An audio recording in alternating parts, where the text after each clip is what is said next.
Now, a 7 News investigation. Animals saved from slaughter, but their fight for survival isn't over. It's the most frustrating thing I've ever experienced. It's one of the saddest things that I've ever experienced. Investigative reporter Carmel Cafaro is on the case.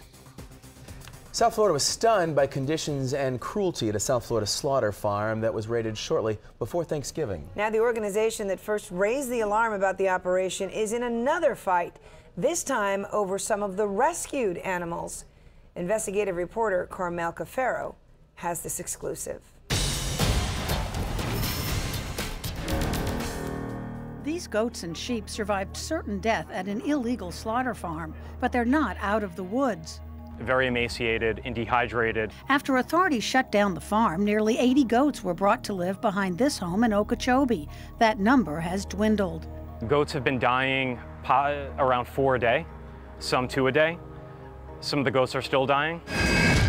Richard Kudo, who goes by Kudo, started the investigation that led to the raid of the Hialeah slaughter farm.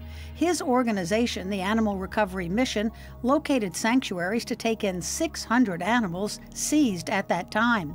Many have health issues due to conditions at the illegal slaughter farm, but for the most part, all seem to be doing fine except the goats. The people and the caregivers, I believe, did what they could, but were very overwhelmed. An ugly war of words erupted online. On Facebook, both Kudo and his group were attacked by other animal activists who claimed they had just dumped the goats and refused to pay for vet care.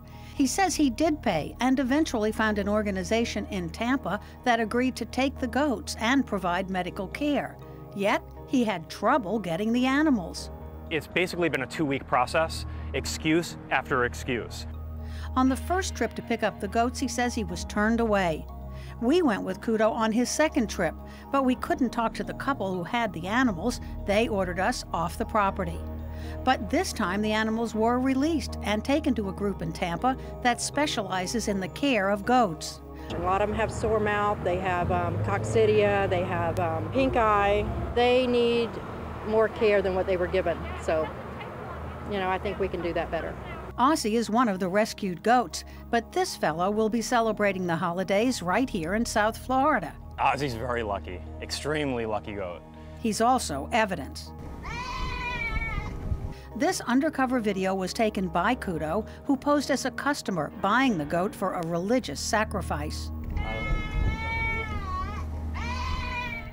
Aussie's legs were tied together. He was stuffed in a grain bag and thrown into the back of Kudo's truck. Get you out of here, don't worry, okay? Now he's part of Kudo's family. He had just lack of trust for people, obviously, for what he's been through. And now, as you can see, he loves people. He won't go anywhere without, he's basically my shadow. It would seem Aussie has seen the best and the worst of human behavior. Carmel Cafaro, 7 News. If there is something you think Carmel should investigate, give her a call or send an email, the address clue@WSVN.com.